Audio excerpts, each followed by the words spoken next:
Nalulugi na ba yung negosyo ni Miss V. Cortez? Honestly, hindi ko rin alam. Pero based sa mga nakikita ko online at sa website nila, mukhang buhay na buhay talaga yung buong ecosystem ni Miss V. Cortez. Yes, ecosystem. Bakit ko sinabi yun? Dahil if pupunta ka dito sa website nila, makikita mo na napakadami nilang negosyo.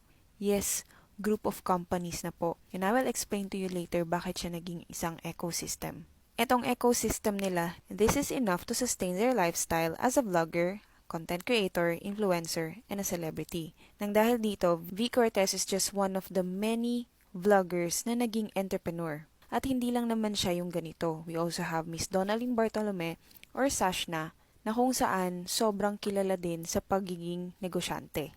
Now, let's go back dun sa ecosystem. Napakaganda ng vision ni Miss V kasi she was able to create one business to the other. Ibig sabihin na connect niya yung mga negosyo niya. Pero ang tanong, kamusta kaya yung mga business na to as an individual entity? At bakit ko nasabi na may isang ecosystem si Miss V? Now, as you can see here, merong product-based na business si V. Cortez na kung saan ito ang nagbibigay ng paulit-ulit na revenue sa kanya. First, meron siyang skincare, meron siyang cosmetics, meron siyang scents, at meron din siyang clothing brand. All of this is nasa V-Line. So again, these are her product-based business. Now, nag-create din si Miss V. Cortez ng kanyang service-based business. Now, dun sa service-based business niya, meron siyang V-Line Print, meron siyang V-Line Media Group, meron siyang V-Line Pop Store, at meron din siyang Team Payaman Fair. Now, kung ang product base niya ay nagbibigay ng revenue sa kanya, ang V-Line Media Group naman, ito yung nagdadala ng audience sa kanya. So, ito yung nagsusupport ng digital marketing or traditional marketing ng mga businesses niya. So, instead of outsourcing it to other agencies, why not yung mismong agency na lang niya yung gagawa nun? So, it's like she's hitting two birds with one stone. She's earning na dito, then itong mga companies niya ay nagbabayad din dito sa V-Line Media Group niya. Na kung saan, kumikita din, papunta din yun sa kanya. Now, aside doon, nabalitaan ko na meron siyang Team Payaman Fair. So, this is the one that is taking care or nagpapalakas sa community nila. For this year, meron silang Team Payaman Fair 2026. I was able to talk to one of her associates, and it's really a good strategy para mas mapalakas pa nila yung community nila. So, aside dito sa product-based at sa service-based na businesses na Miss V, nakapag-create din siya ng sarili niyang foundation. So, this is the Strong Mind Foundation. They want to give back to the community. And that is so good. Alam niyo ba na napakaganda kapag mag-create ang isang business ng isang foundation? Why? Number one, it builds trust to the audience. Sometimes, people don't buy just because of the products, but they buy because of the stories, the mission of the company.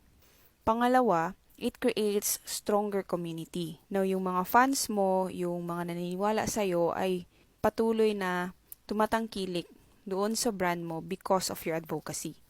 Number 3, it attracts partnerships. Siyempre, maraming mga korporasyon ang gusto nila talaga ay mga brand na nag-work with other organizations. Of course, because it gives them good feedback. This is good for marketing. At the same time, syempre, nakakapagbigay ito ng mission para sa mga corporations na to. Another one is employee retention. So, some of the employees stay not only because of the money, not only because of survival or salary, but they also want to stay because that company has a purpose. And for every work that they do, nakakatulong ito sa purpose ng company. And another one is brand protection. Example, one day, company will face mga controversies, at least nababawasan ito because of the good deeds na ginawa nila dahil sa foundation na yon. Last but not the least, maganda talagang may foundation because of tax avoidance. The more you donate kasi, it is a good way for you to avoid taxes. Pwede mo tong ibawas dun sa expenses mo, nang sa ganun ay bumaba yung mga binabayaran mong taxes. Na yun yung sinabi ko that Miss V. Cortez was able to make an ecosystem sa business niya. V. Cortez, the way she thinks, she's not a specialist, she's a generalist. Ang dami niyang gustong gawin, napakalikot ng utak niya. Aside sa vlogger siya, content creator, influencer, in short, isa siyang entrepreneur. Baka nakakalimutan natin na siya yung CEO ng mga companies na to, whether siya ay isang mother, wife, anak, leader, or kaibigan. So I can't imagine the pressure that she is on. So if there's one thing that namamangha talaga ako sa kanya, is yung kanyang mental strength. Kung paano niya nahahandle ito lahat as an entrepreneur. So kung ibabalik natin yung tanong kung nalulugi na ba yung negosyo ni V. Cortez, as far as I'm concerned, it is running, it is surviving, it is good, it is doing well. But I hope someday Miss V. Cortez will be able to duplicate herself, find different CEOs sa kanyang mga brands, nang sa ganoon ay maging chairman of the board na lang siya. So yun lang, hopefully may natutunan tayo. Bye!